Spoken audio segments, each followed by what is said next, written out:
បាទសូមអនុញ្ញាតគោរពជំរាបសួរបងប្អូនអ្នកស្នេហាវិស័យបាសីអ្នកទាំងអស់គ្នាថ្ងៃនេះដែរយកអ្នកថ្មីយកមកសាកនេះ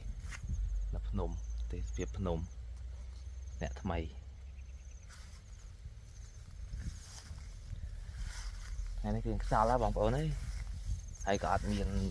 ឮសំឡេងនៅលោកព្រៃមួយទាំងងាវសោះនៅទីនេះហើយអ្នកមិញនៅក្នុងលុបនេះកាននៅលើដៃវាហ៊ានយំខ្លះតែឥឡូវគឺស្ងាត់ឈឹងនេះបងប្អូនមើលទេសភាពខាងក្រោយម្ដងនេះទេសភាពខាងក្រោយនេះភ្នំ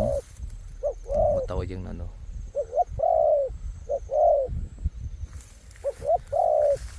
ចឹងអ្នកនេះដែរវាហ៊ានទៅងាវនៅលើដៃនៅក្នុងទងរៀងផ្អើលតែដល់ពេលចូលលុបវាទៅងាវនៅលើដៃ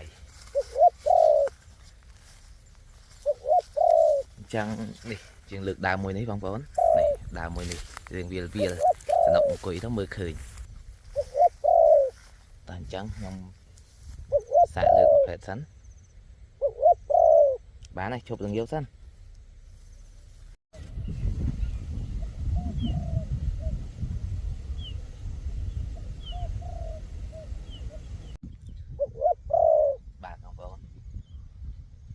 មិញយើងលើកហើយឡើយអត់មានព្រៃដល់ទេឡើយយើងទៅដល់មកកន្លែងទៀតនេះដល់កន្លែងម៉ូតូហើយម៉ូតូហើយអ្នកបើយើងយំគួរសមដែរនោះនៅភ្នំខាងនោះលឿនដែរនេះមួយទៀតឬដងាវអញ្ចឹងទៅសាកដាក់នៅភ្នំខាងនោះម្ដង